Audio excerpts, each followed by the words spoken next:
Assalamualaikum warahmatullahi wabarakatuh. Berjumpa lagi dengan saya, Budina, di mata pelajaran Matematika Wajib kelas 10. Untuk hari ini, saya masih akan melanjutkan materi tentang trigonometri. Dan materi ini adalah materi intinya, materi yang akan masih digunakan sampai kalian nanti kelas 11. Jadi kelas 11 nanti masih ada materi trigonometri, dan materi ini sangat berguna dan sangat digunakan untuk materi tersebut. Jadi materinya adalah grafik fungsi trigonometri. Jadi grafik fungsi ini gunanya untuk menentukan nilai trigonometri dari sudut istimewa. Jadi di sini ada dua ya, ada sinus dan ada kosinus. Saya bahas yang sinus dulu. Jadi yang dimaksud sudut istimewa itu dari 0 sampai 360. Di sini digambarkan 0 sampai 360. Sebenarnya masih bisa dilanjut dengan grafik yang sama nantinya. Nanti akan saya gambarkan. Nah, untuk sudut istimewanya itu sendiri mudahnya gini. Kalian tinggal dari 0, kalian tambahkan 30, 30, 30 dan seterusnya sampai 360. Sebenarnya ada sudut lainnya, nanti akan saya tambahkan. Cuma mudahnya gini. Pertama, untuk membuat grafik, kalian tulis dulu sudutnya dari 0 sampai 360 dengan bedanya 30 ya. Oke, kalau sudah, nilai trigonometrinya itu adalah setengah, setengah akar 3, dan 1. Nanti di sini akan saya isi, ketika ini sudah saya isi. Nah, di bawahnya juga sama sebenarnya angkanya, setengah, setengah akar 3 dan 1, hanya dia tandanya negatif. Jadi ingat, untuk nilai trigonometri nilainya bisa jadi 0, setengah, setengah akar 3 atau 1. Yang perlu kalian ingat adalah bahwa grafik sinus dimulai dari 0, dari sini. Jadi ini sudutnya ya, jadi dibacanya gini, sin 0 berapa, sin 30 berapa, sin 60 berapa, dan seterusnya. Dimulai dari 0. Kalau sinus dia dimulai dari 0. Jadi sin 0 adalah 0 di sini. Nah, berlanjut, sin 30 adalah setengah. Jadi dia akan nilainya di sini naik sampai dia mencapai titik tertinggi. Titik terendahnya di sini min 1 dan tertingginya adalah 1. 30 setengah, 60 setengah akar 3. Jadi kita lanjutkan saja. Ya, ini lebih baik kalian gunakan penggaris ya, supaya grafiknya lebih bagus. Lalu 90 nilainya 1.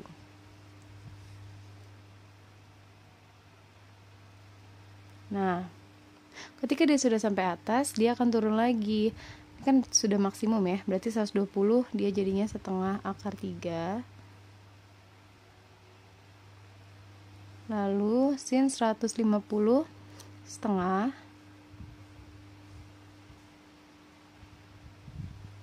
Nah, 180 0. Nah, sudah seperti ini, kita lanjutkan lagi. Dia akan turun ke bawah sampai titik yang minimum, lalu akan naik lagi. Oke, saya akan lanjutkan dulu ya. Oke, setelah saya lanjutkan seperti ini.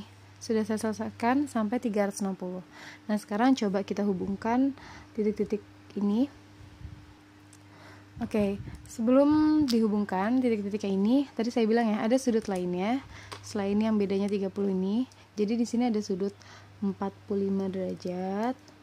Lalu di sini ada sudut 135 derajat. Lalu di sini ada sudut 225 derajat, dan sini ada sudut 315 derajat. Nah, untuk sudut-sudut yang belakangnya ada angka 5 ini, dia akan bernilai setengah akar 2 atau min setengah akar 2. Pasti posisinya di situ. Oke, sekarang saya titik dulu ya. Saya hubungkan dulu. Oke, di sini sudah saya taruh ya titiknya untuk 45 derajat, 135, 225 dan 315. Dan setelah ini baru kita hubungkan dan kita akan lihat bagaimana bentuk grafiknya. Dan setelah dihubungkan bentuknya seperti ini untuk grafik sinus. Jadi dari 0 sampai 360 dia akan mulai dari 0 dan akan berakhir di nilai 0. Oke. Kalau misalkan ditanya lalu lanjutannya bagaimana, Bu? Nah, dia lanjutannya sama, dia tetap akan bergelombang saja seperti itu. Jadi akan terus bergelombang seperti itu.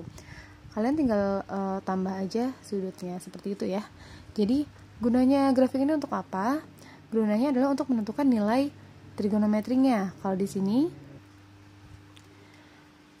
untuk menentukan nilai sinusnya. Contoh, misalkan ditanya sinus 60 berapa? Berarti kan 60 di sini, berarti sinus 60 adalah setengah akar 3. Sin 135 berapa? Sin 135 adalah setengah akar 2, seperti itu. Jadi, makanya kalian harus bisa membuat grafiknya ini.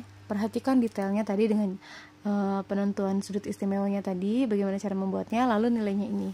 Ingat ya, nilainya dari min 1 sampai 1, yaitu bisa 1, setengah akar 3, setengah akar 2, setengah 0, min setengah akar 2, min setengah akar 3, dan min 1, seperti itu. Ingat ya, bentuk grafik sinus seperti ini. Nah, selanjutnya saya akan bahas grafik kosinus. Bedanya apa? Jadi, persamaannya dulu ya, sama-sama sudut istimewa dari 0 sampai 360, sama nih, bedanya juga sama seperti tadi, 0 sampai 360.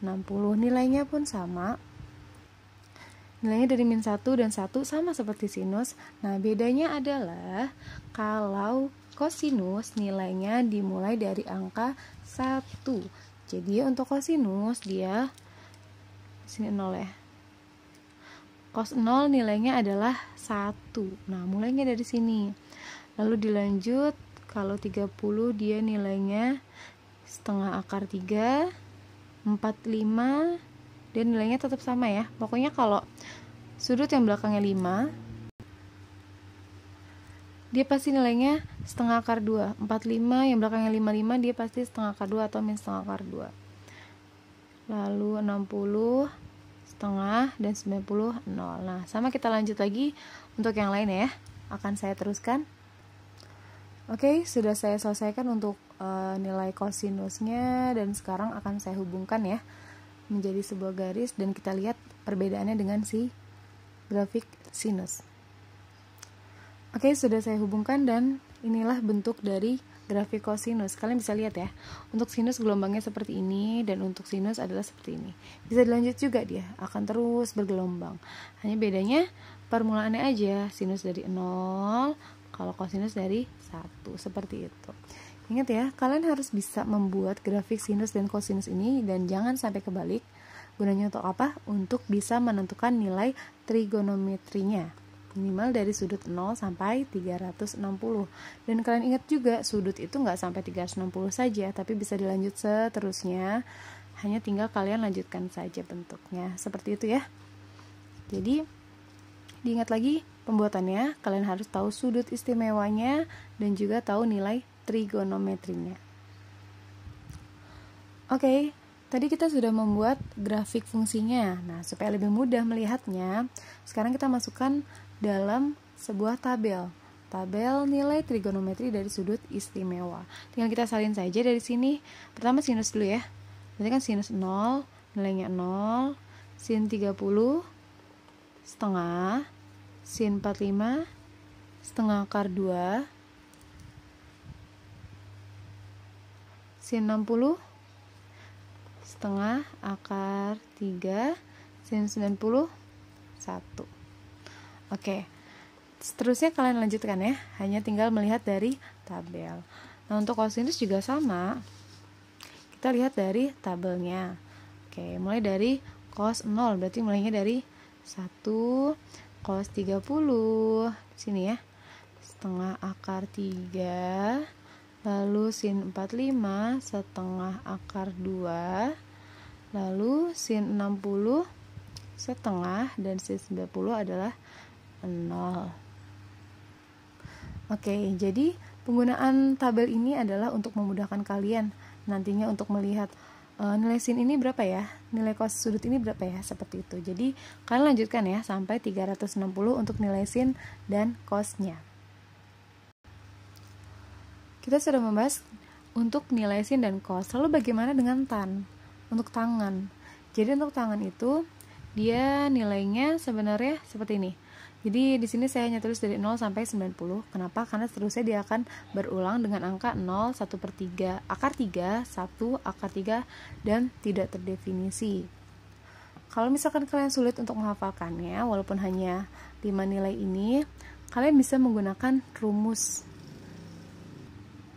Jadi untuk tan sendiri adalah sin per cos. Jadi untuk menentukan nilai tan adalah sin per cos. Misalkan ya, misal nih, tan 0, 0/1, 0. Oke. Tan 30, setengah per setengah akar 3.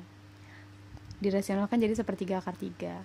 Tan 45, setengah akar 2 per setengah akar 2, yaitu 1, dan seterusnya. Jadi seperti itu. Untuk tangan nilainya adalah sin per cos. Lalu bagaimana dengan kotangan, sekan, dan kosekan? Jadi kita bisa menggunakan rumus. Jadi rumusnya seperti ini. Untuk kotan nilainya adalah 1 per tan X. Untuk sekan adalah 1 per cos X. Dan kosekan adalah 1 per sin X. Cuma biasanya kalau di soal lebih banyak ditanyakan adalah sin, cos, dan tan. Untuk kotan, sekan, dan kosekan jarang ditanyakan, karena dia pun nilainya hanya tinggal 1 per tan, atau 1 per cos, atau 1 per sin. Seperti itu ya. Oke, selanjutnya adalah tentang kuadran trigonometri. Ini sebagai tambahan info saja. Jadi dari sudut 0 sampai 360 itu terbagi atas 4 kuadran. Kuadran 1 itu adalah 0 sampai 90, kuadran 2 90 sampai 180. Untuk kuadran 3 dari 180 sampai 270, dan kuadran 4 adalah dari 270 sampai 360. Nah, kuadran ini fungsinya untuk apa? Jadi di kuadran ini, kayak kuadran 1 nih, misalkan di kuadran 1 semua positif. Maksudnya semua itu adalah sin, cos, tan, kotan, sek, dan kosek semua bernilai positif. Untuk kuadran 2 hanya sin dan kosek yang positif. Kuadran 3 hanya tan dan kotan yang positif. Yang lainnya negatif ya. Dan kuadran 4 hanya cos dan sek yang positif. Maksudnya seperti apa? Jadi gini, kalau misalkan kita lihat dari grafik, atau kalian bisa lihat dari nilai trigonometri seperti ini. Untuk kuadran 1 kan 0 sampai 90 kan. Untuk yang positif dia ada di atas garis, yang negatif di bawah garis. Ya, di sini 0 sampai 90. Sinusnya bernilai positif, bener kan? Karena di sini positif. Nah, coba 90 sampai 180. Dia bernilai 90 sampai 180 masih positif kan? Makanya di sini dia positif. Nah, coba kita lihat yang di kuadran selanjutnya, di kuadran 3 dan 4. Kuadran 3 itu 180 sampai 270. Nih, 180 sampai 270 dia bernilai negatif untuk sinus. Makanya di sini yang plus hanya tan dan kotan. Dan untuk kuadran 4 juga di sini sinusnya bernilai negatif seperti itu. Untuk cosnya juga sama. Kalau kalian lihat, intinya kuadran ini menentukan yang mana sih sebenarnya yang positif dari 4 kuadran ini. Seperti itu. Hanya sebagai tambahan info saja ya, supaya kalian tahu. Oke, terakhir kita akan masuk ke contoh soal. Yang pertama, sin 120 ditambah cos 150 sama dengan. Nah, untuk nilai ini tadi kalian boleh lihat dari grafik, atau lebih mudahnya lihat dari tabel yang sudah kalian buat. Sin 120 nilainya setengah akar 3. Untuk cos 150 nilainya adalah min setengah akar 3. Min setengah akar 3. Setengah akar 3 min setengah akar 3 sama dengan 0. Jadi kalian hanya tinggal substitusinya saja. Oke, lanjut ya. Kalau untuk cos 315 nilainya setengah akar 2. Sin 240. Sin 240 nilainya adalah min setengah akar 3. Min setengah akar 3. Min ketemu min jadi plus ya. Jadi sama dengan setengah akar 2 ditambah setengah akar 3. Oke, karena di sini akar 2, di sini akar 3, berarti kan tidak bisa dijumlah ya. Sebenarnya sampai sini cukup, atau boleh juga jika nanti di soal pilihan ganda tidak ada jawabannya, maka jawabannya seperti ini. Setengahnya dikeluarin, tinggal akar 2 plus akar 3. Oke, seperti itu ya. Jadi untuk soal-soal trigonometri ini simpel sebenarnya, hanya ditanya nilai sin, cos, tan, atau mungkin kotan, sek, dan kosek dari sudut istimewa dari 0 sampai 360. Jadi tugas kalian hanya tinggal substitusikan nilainya yang sudah kalian dapat dari grafik atau tabel. Oke, saya rasa sudah cukup untuk materi trigonometri ini. Cukup banyak ya materi intinya. Tadi dimulai saya bahas dari grafik fungsi, sinus dan kosinus. Setelah itu kita masukkan nilainya dalam tabel. Lalu ada kuadran ini dan juga contoh soalnya. Yang perlu kalian ingat tadi ya, kalian harus bisa membuat grafiknya. Kenapa? Karena itu untuk memudahkan kalian mengingat nilai-nilai trigonometrinya. Daripada kalian harus menghafal nilai dari 0 sampai 360, sinnya berapa, cosnya berapa, kan agak sulit ya. Makanya lebih mudah dengan grafik. Kalau untuk nilai tan, kotan, sek, dan kosek hanya tinggal menyesuaikan dari sin dan kos seperti itu. Jadi jika kalian masih ada yang belum paham, kalian pelajari lagi, kalian pahami lagi, dan kalian perbanyak latihan soalnya, terutama untuk hitungan ini ya. Karena di sini adalah dasar hitungannya harus kuat juga. Kalian harus tahu mana yang bisa dijumlahkan, mana yang tidak bisa. Seperti itu. Oke, cukup sekian. Saya akhiri. Wassalamualaikum warahmatullahi wabarakatuh.